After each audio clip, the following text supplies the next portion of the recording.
Soy Fernando Díaz Villanueva, hoy es 5 de julio de 2023 y esto es La Contracrónica.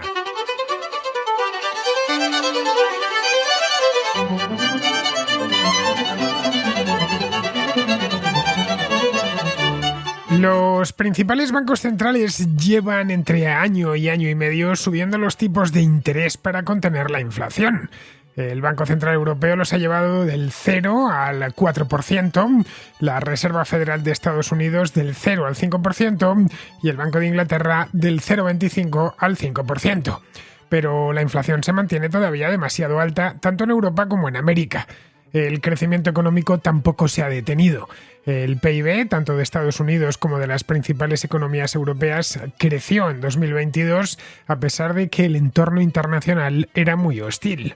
Los precios de la energía se dispararon, había problemas continuos en la cadena de suministro y la invasión de Ucrania generó mucha incertidumbre en el mercado. La pregunta que muchos se hacen es por qué no se ha presentado aún la temida recesión económica y sobre todo por qué la inflación permanece tan alta a pesar del tratamiento de shock que están aplicando los bancos centrales, encareciendo el precio del dinero.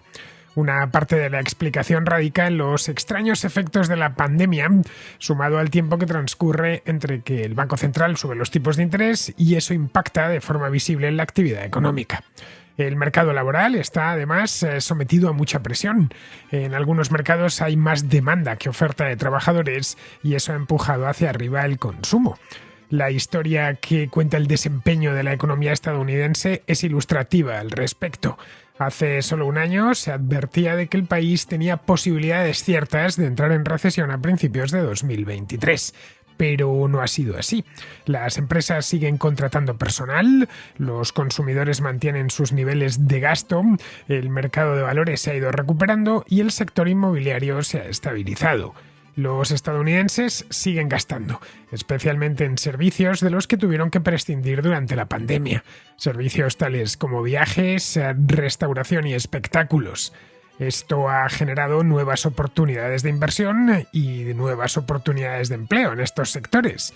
Recordemos que aún queda remanente algo de los felices, entre comillas, tiempos de la pandemia, con los tipos de interés por los suelos, préstamos baratos y miles de millones de dólares inyectados por el Estado para sobrellevar mejor el parón de la actividad. Eso se traduce en salarios más altos para los trabajadores y en beneficios extra para los empresarios. En Europa la economía no está tan boyante como al otro lado del Atlántico, pero no nos encontramos en una crisis como la que se vislumbraba hace un año. La principal preocupación del Banco Central Europeo era entonces la subida abrupta en los precios de la energía, en parte provocada por la guerra en Ucrania, y los problemas de abastecimiento desde Rusia, que vinieron a continuación. La energía sigue siendo cara, pero no tanto como durante el verano pasado. Los europeos se las han apañado para sustituir a gran velocidad a sus proveedores y han puesto en marcha medidas de ahorro energético. No se ha producido, en definitiva, el gran apagón que muchos temían.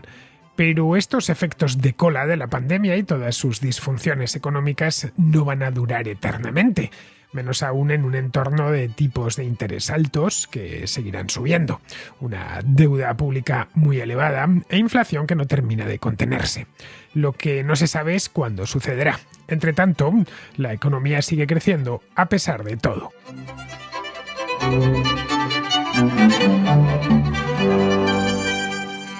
Hace solo año y pico y año y poco ambas cosas, en el primer semestre del año 2022, el panorama económico pintaba muy sombrío. Eran muchos los problemas derivados de la pandemia, la inflación que había hecho acto de aparición el año anterior no daba tregua y para colmo de males, solo unos meses antes del verano, en el mes de febrero, a finales de febrero, Rusia había invadido Ucrania, desencadenando una guerra y llevándose los precios del gas natural y del petróleo a la estratosfera. Hace un año, en julio del año pasado, era imposible no ser moderadamente pesimista. Muchos analistas en aquel entonces advirtieron que para finales de año, para finales de 2022 o principios de este año, principios de 2023, daría comienzo una recesión que afectaría tanto a Estados Unidos como a las principales economías europeas. El alcance de la recesión variaba en función del analista. Unos decían que sería una recesión durísima, que desembocaría en depresión en toda regla, algo similar a lo que sucedió entre los años 2008 y 2010. Otros eran algo más optimistas y decían que sería una recesión técnica, que pasaríamos un año 2023 complicado, pero que luego las cosas se irían reajustando y que para 2024 ya nos recuperaríamos. Entre ambas posiciones había muchas posiciones intermedias, pero vamos, prácticamente todos coincidían en que este año iba a ser un año de crisis, un año de recesión.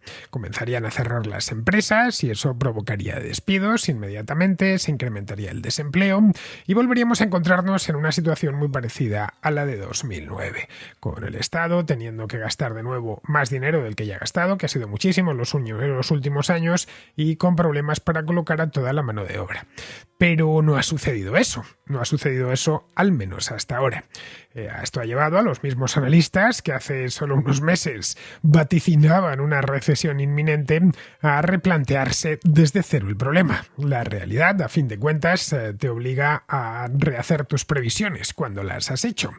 Por más que nos empeñemos en comparar una crisis económica con la inmediatamente anterior, lo cual tiene perfecta lógica, habida cuenta de que nuestra vida es limitada y corta, ninguno podemos recordar la crisis del año 1929 porque no estábamos aquí, y tampoco podemos la mayor parte recordar la crisis del 73. Los más mayores sí, la recuerdan, pero todos los que nacieron a partir de los años 60 ya no recuerdan aquella crisis. De ahí que cuando se comparen dos crisis hay analogías y puntos en común, evidentemente, pero ninguna crisis se parece a la otra. No hay dos crisis económicas iguales. Ya digo, algunas se parecen, pero los elementos que conforman una recesión son siempre distintos, ya que el momento histórico es también distinto. En el año 2020, un año que recordamos a medio camino entre el pavor y la extrañeza, hubo una extrañeza porque es que fue todo extraño. Ya lo he dicho muchas veces aquí en la Contracrónica, 2020 seguramente sea el año más raro de toda nuestra vida.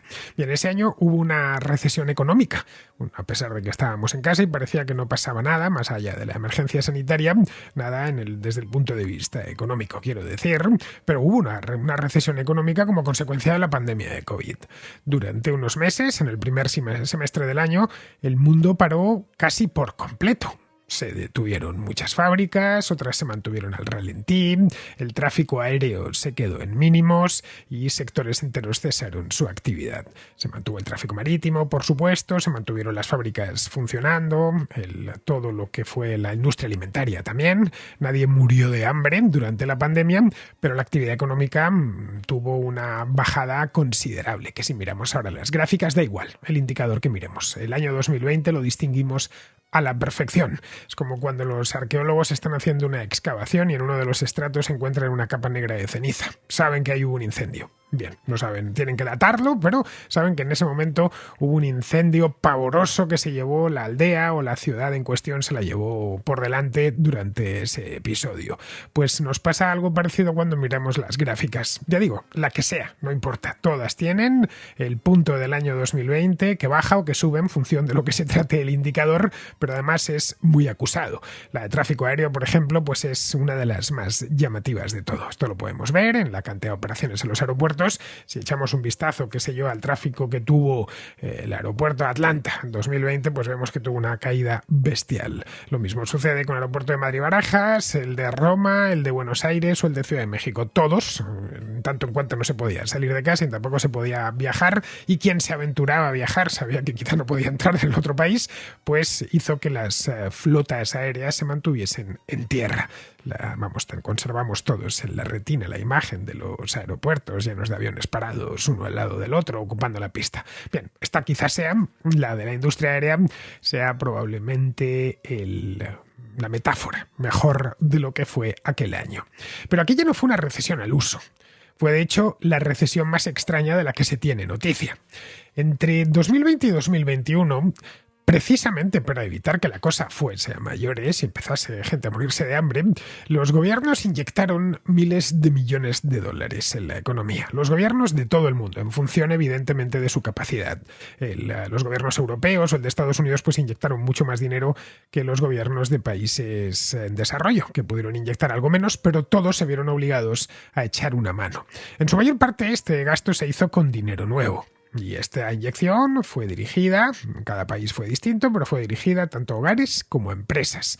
La situación era muy anómala, era la primera pandemia que se presentaba en 100 años desde la gripe del 18, que además vino justo después de una guerra mundial, por lo tanto hasta en aquel entonces no se lo tomaron como algo especialmente malo, teniendo en cuenta que venían de una guerra mundial. Esta vez nadie vivo recordaba una pandemia, una situación como esa, por lo que los agentes económicos interrumpieron sus patrones normales de gasto. Pero a pesar de ello, seguía entrando dinero en el sistema, alimentado, entre otras cosas, por tipos de interés negativos.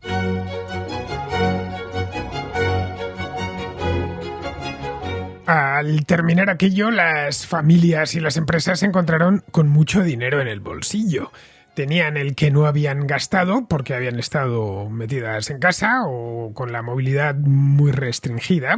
El año 2020, como bien sabemos, las vacaciones fueron todo un problema.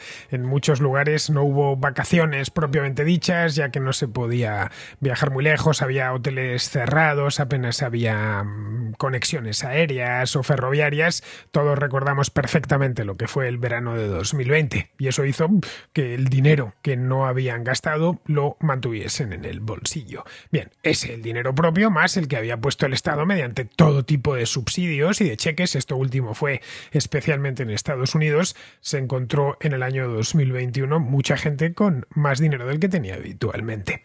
Bien, esto provocó que ese año, que en 2021, se produjese un repunte brutal en el consumo, ocasionando una serie de cuellos de botella en la cadena de suministro global, que durante el año anterior, el año duro de la pandemia, se había reajustado a un volumen de pedidos mucho más pequeño. Esto lo pudimos ver en su momento, de esto hace ya un par de años, con esas dos crisis que se sucedieron una detrás de la otra, por un lado la de los semiconductores y por otro lado la de los contenedores. Les dediqué varios programas a estas dos. No había suficientes contenedores en el mundo para transportar todo lo que había que transportar, y no solo contenedores, también faltaban buques portacontenedores.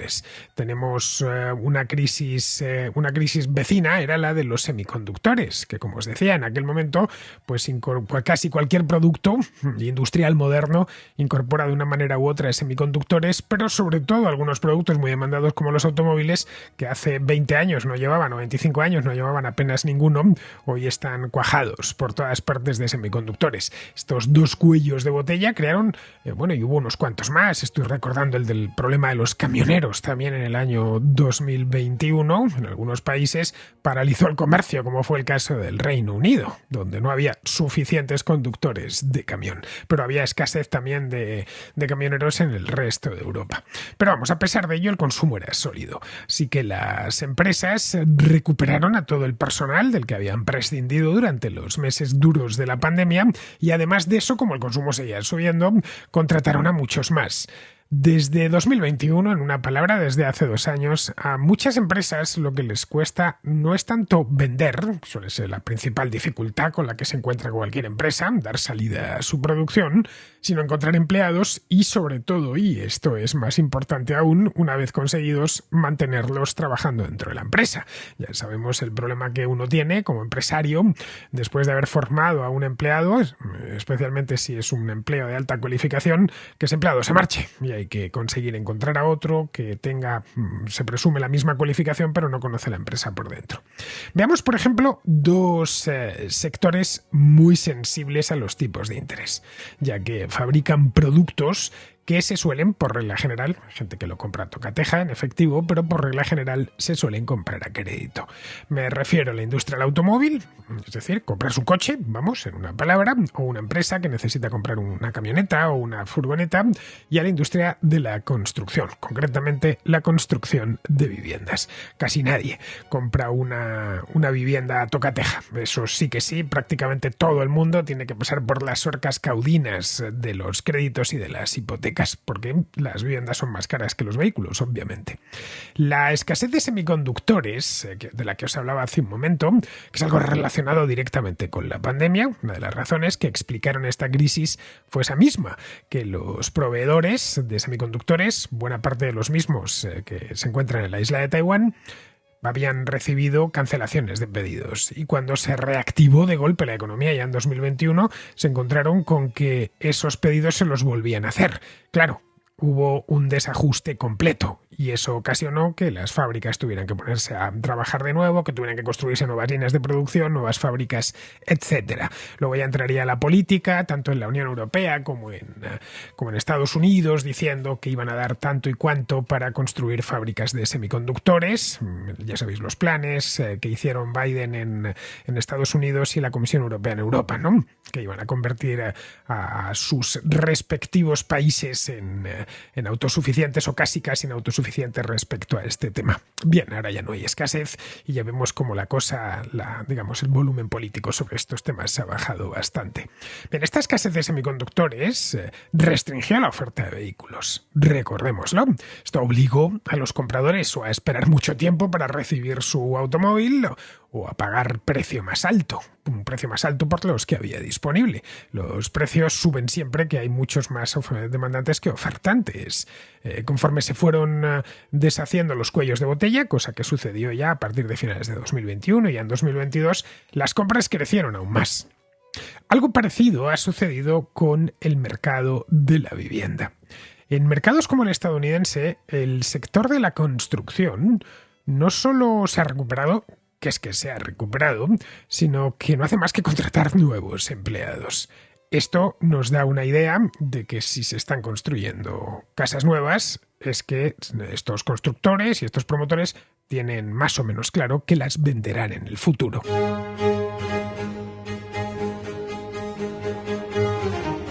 Esta locura por gastar que se apoderó de las economías desarrolladas durante 2021 y parte de 2022 la explica en cierta medida el consumo diferido a causa de la pandemia y también la explica los tipos de interés. El consumo diferido no pudimos consumir durante el año 2020 porque nos tuvieron recluidos en casa, pero a pesar de todo no gastamos dinero y tampoco perdimos el empleo. Y si perdimos el empleo, el Estado se encargó de subsidiarnos, ya fuese a través de expedientes de regulación temporal de empleo, ya fuese directamente a través de cheques. Y luego que los tipos de interés eran realmente bajos. Bueno, eran negativos, de hecho. Los tipos de interés no empezaron a subir hasta bien entrado 2022. Y todo al principio fue muy suave. La Reserva Federal no tocó los tipos hasta el mes de marzo del año pasado. Fue a finales del mes de marzo. Y subió muy poco, al principio. Subió solo un cuartillo, es decir, un 0,25%. Luego subió medio punto de golpe y a un par de meses más tarde, en mayo, pero hasta septiembre no alcanzaron el 3%. Actualmente los tipos de interés en Estados Unidos están en el 5%, que nos puede parecer mucho, y claro, en comparación con lo que teníamos más de año y pico, pues es muchísimo, pero aún están 25 décimas de punto por debajo del 5,25 que estaban entre 2006 y 2007. Esto fue en pleno calentón de la burbuja inmobiliaria antes de que todo saltase por los aires a finales de 2008. El Banco Central Europeo fue todavía más lento. Hasta hace menos de un año se mantuvieron en el 0%. Hoy estamos a día 5 de julio. Bueno, pues el 5 de julio del año pasado estaban todavía en el 0%. A finales de mes, justo antes de que entrásemos en agosto, Christine Lagarde ya por fin se decidió y anunció que lo subiría medio punto. Y han ido escalando poco a poco hasta la última subida, que se realizó pues hace nada. Esto fue el 21 de junio, creo, que dejó el tipo de interés del BCE en el 4%. Por regla general, las subidas en los tipos de interés tienen un impacto directo en el consumo, como no puede ser de otra manera, sobre todo en el consumo de ciertos artículos. Empujan a los agentes económicos, a familias, empresas, a controlar el gasto, sobre todo los grandes gastos, ya que tienen que pagar algo más caros los préstamos. Si uno quiere pedir un préstamo para comprarse un automóvil, pues sabe que lo va a tener algo más caro. No digamos ya si quiero pedir una hipoteca, que va a tener que estar pagando durante 15, 20, incluso 25 años. De ahí que esto, si el dinero está caro, uno se lo piensa 2, 3 o 4 veces. Pero en los últimos años los consumidores no se han endeudado demasiado. Al contrario, la deuda promedio de las familias ha disminuido. En Estados Unidos, la deuda de los hogares no llega al 10% del ingreso de promedio. En España, la deuda de las familias está en mínimos. Es, de hecho, lo he calculado, estos son datos del Banco de España, es un 30% inferior a la de hace 10 años, a la de julio de 2013, y un 45% inferior a la que tenían las familias españolas en el segundo semestre de 2008, cuando estaban atiborradas, sobre todo de deuda hipotecaria. El proceso de amortización de deuda por parte de las familias, lo vemos, ha sido muy intenso, especialmente después de la última crisis, y al tiempo que pagaban lo que debían, pues no se han endeudado de nuevo. Lo que sí ha crecido, y además lo ha hecho de manera muy acusada, ha sido la deuda pública, que ya era insoportablemente alta antes de la pandemia. No pensemos, pues como entramos en la última crisis, hubo países como el caso de España que tenía una deuda sobre PIB muy baja y ya se encargó primero Zapatero y luego Rajoy de llevársela a las nubes. No, en este caso ya entrábamos con una deuda pública muy alta. El parón económico de 2020 empujó a los gobiernos a emitir mucha más deuda, porque había que pagar todos esos cheques y todos esos subsidios y todos esos planes de contingencia especiales. En Italia, la deuda pública sobre PIB está por encima del 140%. En Estados Unidos, por encima del 120%. En Francia y España, por encima del 110%. En el Reino Unido, por encima del 100%. Incluso en Alemania, que tradicionalmente ha sido un país muy responsable con esto, que han tenido siempre deudas públicas sobre PIB muy contenidas, está en el 70%. La deuda pública sobre el PIB, para que nos entendamos, es, si tenemos una deuda pública del 100%, es el PIB de un año. En el caso de Italia es año y medio. Es todo lo que produce Italia en año y medio, eso es lo que debe el Estado. En el caso de España y Francia, pues el 110%, 111%, dependiendo del mes que miremos, es un año y pico de deuda, lo que debe, de lo que produce todo el país, ¿eh? El PIB es eso, es el agregado de todo el país. Evidentemente el PIB tiene errores y puede llevarnos a equívocos en ciertas cosas, pero nos permite hacernos una idea, más o menos, aunque solo sea para esto de la deuda. En Europa, de hecho, el asunto fue más grave, porque hubo dos momentos de gasto público disparados, que vinieron uno detrás del otro. El primero fue durante la pandemia, y ya sabemos sus planes de reconstrucción y sus gastos de los planes Next Generation EU y todos estos, que están todavía liberándose. Y el segundo tras el estallido de la guerra a Ucrania, hace año y pico. Ya en el mes de marzo vieron que no habían salido de la pandemia y ya estaban de nuevo metidos en problemas, especialmente problemas de tipo energético, y que eso iba a suponer un coste muy grande para los hogares y las empresas. En aquel momento, estamos hablando de marzo de 2022, los gobiernos europeos prometieron gastar algo así como 800.000 millones de euros para amortiguar sus efectos. Todo ese dinero era dinero nuevo, evidentemente. Este año, por lo tanto, lo que está impulsando el crecimiento económico es la caída de los precios del petróleo y del gas natural, que han caído, y eso ha ocasionado, pues, en cadena que bajen otras cosas. Ha bajado la electricidad y la gasolina con respecto al año pasado, dejando algo de dinero extra en el bolsillo de los consumidores. Y ya de paso, contribuyendo a aliviar la carga sobre los presupuestos de los estados, que se han beneficiado, y bastante, de la inflación. El precio del barril de petróleo ha pasado de estar muy por encima de los $100, esto hace solo un año llegó a tocar los $120, a estabilizarse en torno a los $70, que lleva ya un tiempo ahí. No sabemos si va a continuar, pero por ahora está ahí.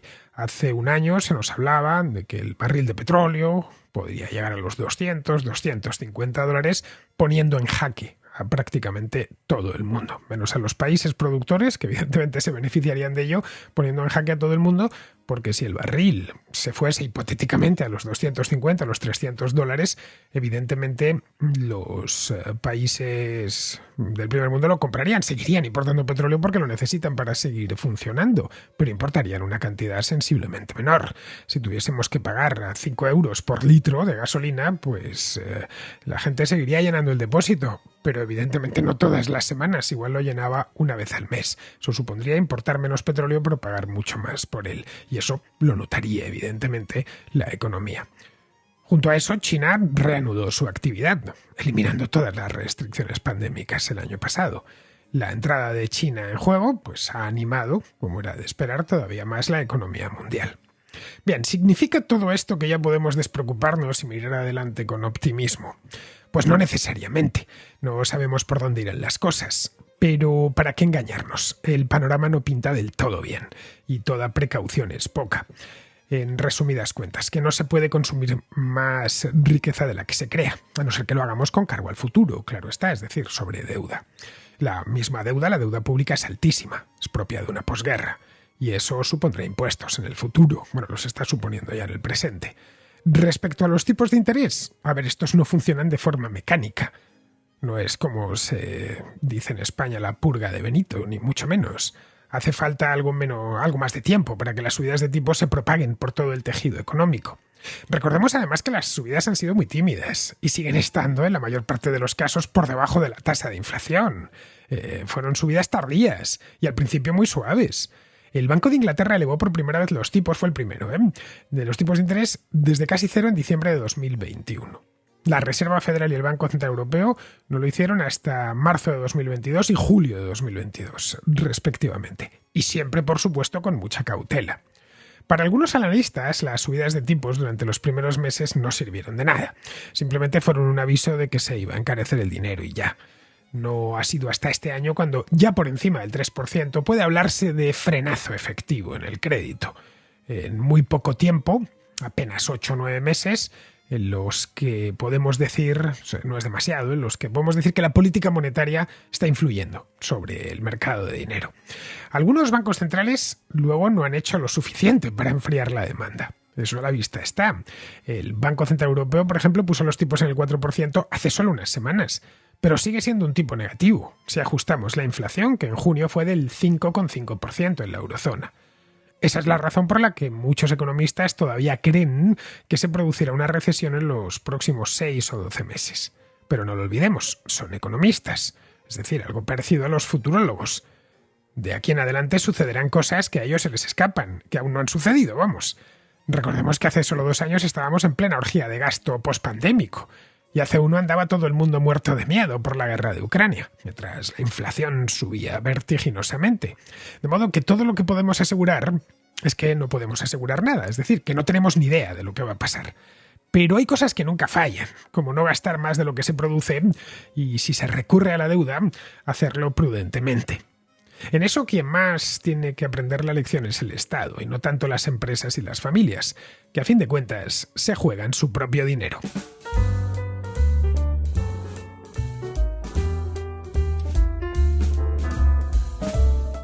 ¿Utilizas lentillas? Si es así, sabrás que a menudo son incómodas de poner, irritan los ojos y generan muchas molestias. Bien, pues eso se ha acabado con Total, que ha desarrollado unas lentillas con casi un 100% de agua en la superficie. Eso lo han conseguido gracias a una tecnología exclusiva llamada gradiente acuoso.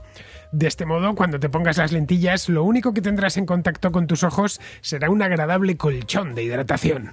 Si quieres algo duradero, lo tuyo son las lentillas mensuales Total 30, extraordinariamente cómodas y que te hacen sentir como si no llevaras nada durante todo el mes.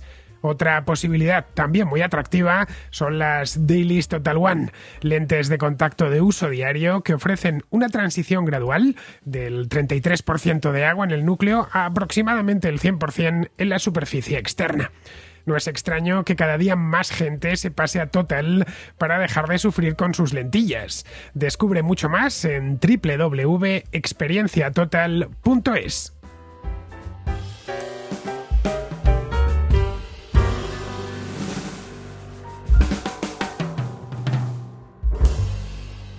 Vamos con la contrarréplica. Empezamos con Pedro Luis, que a raíz de los disturbios que han tenido lugar en Francia durante los últimos días, nos cuenta un detalle muy interesante. Y quería mandarte un audio sobre la contracrónica que hiciste este lunes sobre los acontecimientos en Francia.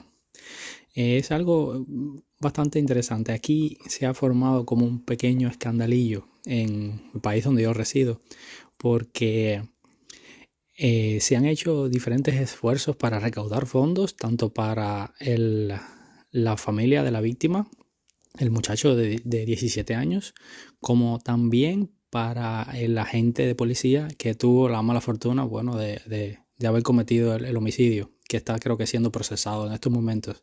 Pues lo interesante es que para la familia del fallecido se han recogido alrededor de unos 187.000 fondos en un crowdfunding que se ha solicitado a la población, ¿no?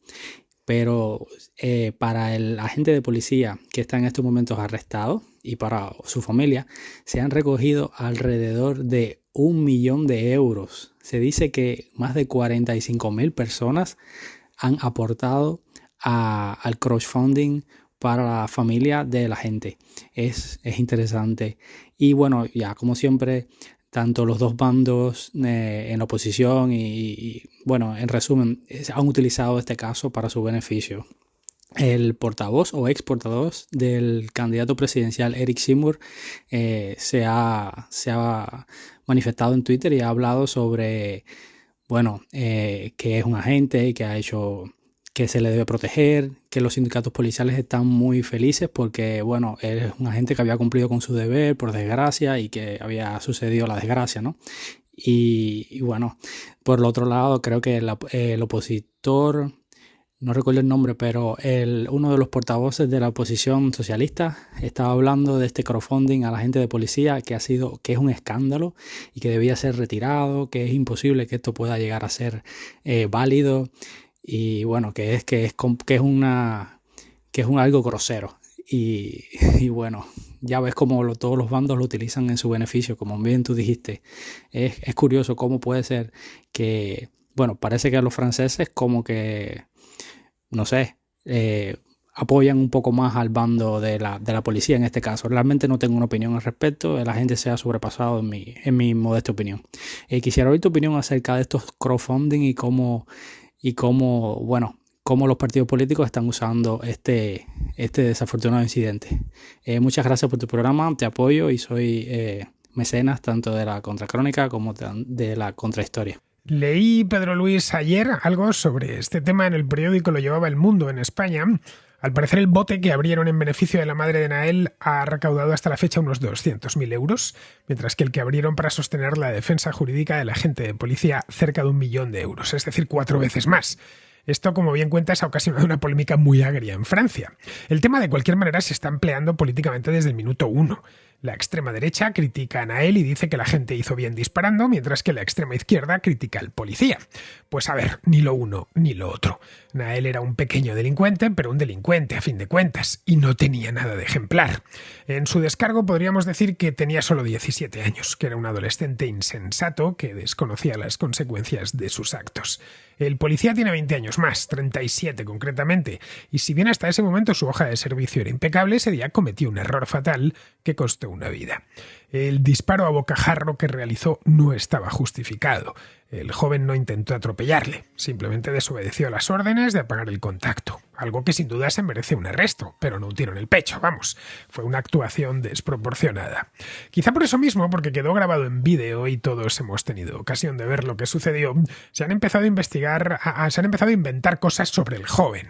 Se han aparecido en la red currículums falsos todos, un currículum criminal digno de un sicario de la mafia. Le acusan de ser traficante de drogas, de haber atracado, y esto es tal cual, a 78 personas en una misma noche. Tuvo que ser un atraco express, 78. O de haber quemado un concesionario de Renault en París. Bien, todo eso es mentira. El chico no tenía más antecedentes que una serie de desobediencias a la policía como la que le terminó costando la vida. Eso es lo que sabemos, nada más. El resto son rumores o inventos malintencionados. No había sido juzgado nunca y no tenía ningún proceso abierto. En el caso de que hubiese sido responsable de traficar con drogas, de atracar a mano armada a 78 personas o de incendiar un comercio, bien, eso estaría en su ficha policial y en forma de sumario en algún juzgado. Nada de eso hay. Pero la historia esta de los disturbios se está utilizando de forma política para apuntalar agendas. En Francia, la extrema izquierda lleva días agitando lo del racismo, lo de la pobreza, lo del clasismo, y la extrema derecha, por su parte, y en la extrema derecha francesa está Eric Zemmour, lleva los mismos días apelando a la invasión migratoria, la delincuencia descontrolada y a las teorías como esta del gran reemplazo. En fin, cada uno barre para casa con intención de obtener réditos políticos de esta historia. Bien, vamos ahora con Pedro, que nos habla de discriminación positiva y de cómo Thomas Sowell la estudió a fondo. Acabo de escuchar la contracrónica sobre la discriminación positiva y la reciente decisión de la Corte Suprema Americana. Hay un libro de Thomas Sowell, publicado por Yale, la universidad por supuesto, que creo que viene bien para este caso. Sowell hace un estudio empírico en el que contrasta diferentes experiencias de discriminación positiva en Nigeria, en Sri Lanka, por ejemplo, y también en Estados Unidos, concluyendo que son en muchos casos peores las consecuencias de la discriminación positiva, manteniendo la pobreza, por ejemplo, que los efectos positivos. Con respecto a la discriminación positiva, por supuesto que siempre hay que tomar en cuenta la realidad racial de los americanos. Los americanos tienen un problema grave con la raza y con la identidad, están obsesionados con ellos. Pero es cierto que quizás el mayor problema es que determinadas políticas, especialmente con los afroamericanos, lo que han ayudado es a mantener una condición de minoría, pero de minoría desplazada, todas estas políticas de discriminación positiva. Y finalmente, como reflexión, creo que más o menos lo tocas en la contracrónica, es muy distinto la Universidad de Carolina del Norte, que es pública, mientras que creo que hay un error con Harvard, que es privada. Si Harvard es privada y quiere aplicar políticas de discriminación positiva, pues es privada, hay que dejarla. Ahora, el deber de neutralidad del Estado haría que la Universidad de Carolina del Norte no lo necesitase. Es mi pequeña reflexión, un saludo y muchas gracias por todo. Ese libro del que nos hablas se titula La discriminación positiva en el mundo, lo publicó en español la editorial Gota a Gota, hace ya muchos años, casi 20 de hecho. Es difícil de encontrar, pero vamos, podréis encontrarlo en Amazon o en tiendas, en librerías de viejo. Vamos, es una pena que Gota a Gota desapareciese porque tenía algunos títulos buenísimos. Yo lo tengo por casa y fue aquel libro el que me ayudó a entender en su momento lo injusta y nociva que es la discriminación positiva. En este libro Sowell no solo estudia el caso estadounidense, también mira otros países donde se ha aplicado la discriminación positiva en distintos ámbitos. Lo que descubrió Sowell fue, porque es una investigación empírica, como dice él, fue que aparte de la injusticia intrínseca de discriminar positivamente, cuando discriminas positivamente a alguien, estás discriminando negativamente a otro, que no se nos olvide. Pero pues aparte de eso, suele suceder que se consigue lo contrario de lo que se persigue, ya que estas medidas lo llenan todo de incentivos perversos tipo, si me van a reservar una plaza por ser quien soy, ¿para qué habría de esforzarme? Esto ocurre también en el otro lado, en el de los discriminados negativamente. Si no me van a dar la plaza por ser quien soy, ¿para qué habría de esforzarme? Luego Sowell tiene otra tesis muy sugerente. Está referida a la universidad, donde, según cuenta, de lo que se trata es de conseguir una masa crítica intelectual. Es decir, que se junten los mejores en eso. No una masa crítica racial. Los seres humanos somos todos iguales, pero algunos son más inteligentes que otros. Algo igual que en la estatura, pues unos son más altos que otros. Nada más, y unos tienen mejor vista que otros, pero somos iguales. En todo lo demás somos iguales. Lo que nos distingue no es la raza, serían ciertas características que cada uno tenemos una buena, ¿no? Hay algunos que tienen muchas y otros menos. Que hay gente con más facilidad para las matemáticas, por ejemplo. Pues lo suyo es que en una facultad de ciencias exactas estén los mejores, ¿no? Sin importar el resto de características personales, ¿no? Que si tiene un 44 de pie, o si mide 1,90 o si mide 1,20. Da igual, lo importante es que lo que tiene dentro de la cabeza, lo de la masa crítica intelectual. Así de lo que se trata es de que en ciertas instituciones solo puedan acceder los mejor dotados, sin importar rasgos intrascendentes como el color de la piel, la estatura o la forma de sus ojos. Luego, respecto a lo que comentas de que el fallo del Supremo afecta a las universidades públicas, como la de Carolina del Norte, pero no a las privadas, como Harvard, eso no es cierto. Afecta a todas, en tanto que está basado, como os explicaba ayer, en la 14ª enmienda de la Constitución, la misma sobre la que se acabó con las escuelas segregadas en los años 50. Es decir, Harvard puede poner las pruebas de acceso que crea convenientes, pero esas pruebas no pueden vulnerar la Constitución. No pueden contravenirla en ningún momento. Es decir, pongamos por caso que Harvard mañana decide que los que se apelliden Rodríguez no pueden acceder a esa universidad. Eso sería inconstitucional, porque hay cientos de miles de estadounidenses que se apellidan Rodríguez y según la 14ª enmienda todos los ciudadanos son iguales, sin importar su etnia o su condición social. Esa es la razón por la que Harvard tendrá que eliminar su programa de discriminación positiva. Ese programa, en una palabra, ha pasado a ser ilegal. Bien, vamos ahora con José, que es de Sevilla, que ha leído mi biografía del Che Guevara y quiere que le aclare una serie de puntos. Buenos días, Fernando. Acabo de terminar de leer tu libro sobre el Che Guevara, titulado Vida y mentira de Ernesto Che Guevara. La verdad es que me ha gustado mucho. Es el segundo libro, ya que me leo, de tus obras. El primero fue La contrahistoria de España, que me encantó. Y ahora pues voy a empezar a leer Hispano, tu último libro, que la verdad es que estoy deseando. Bueno, una vez que yo... Mi comentario, ¿no? A raíz de esto es que una vez que yo termino siempre de leer un libro, como de ver una película, ¿vale? Pues me gusta leer opiniones o reseñas de ello. Entonces estaba en la aplicación Kindle y me ha llamado la atención una reseña en este aspecto negativa de tu libro, ¿vale? Esta persona pues critica tu falta de objetividad en la divulgación, ¿no? Digamos, o en el ensayo. Dice que pone más un aspecto subjetivo, una visión personal tuya a unos hechos reales. Pone algunos ejemplos, entre ellos el derrocamiento del gobierno de Guatemala, que pone en duda de lo que dice de que el Che estaba en la embajada argentina. Otro ejemplo como que el Che nunca trabajó o que bueno, la compañía United Fruit de Estados Unidos dice que maquillas un poco su papel en el gobierno de Estados Unidos en cuanto a cuanto que apoyaba golpes de Estado o lo financiaban, etcétera. En fin, digamos que resumiéndolo de que no ha sido objetivo al escribir esta obra. Después también nos dice que te centras más en la vida personal de Che que en su obra política, por así decirlo. Así que bueno, me gustaría saber tu opinión, ¿no?, de esta crítica, porque yo la verdad que el libro lo veo bien fundamentado en hechos, ¿no? Yo te considero un historiador y un periodista de que se basa en los hechos, ¿no? Evidentemente siempre puede haber algún tinte personal en cada escritura, pero bueno, me gustaría saber tu opinión acerca de esta crítica que me ha llamado la atención. Así que nada, un abrazo y gracias por tus programas. Me alegro mucho de que hayas leído ese libro, que lleva ya unos cuantos años publicado. Bien, vayamos por partes. La primera de las críticas que me hacen ahí, que este caballero o señorita me hace ahí, es que no soy objetivo. Bien, nadie es objetivo porque somos sujetos y por lo tanto nuestras apreciaciones de cualquier cosa son necesariamente subjetivas. Pero vamos, todos los hechos que cuento en el libro están documentados y solo cuento hechos. A menudo documentados por el propio Che Guevara, que era grafómano y que dejó buena parte de su vida consignada en cartas y en dietarios. En muchos casos tan solo necesité leerlos para reconstruir partes enteras de su vida. Podría ser que mintiese, claro está, pero eso yo ya no puedo saberlo, me ciño a lo que él cuenta sobre sí mismo.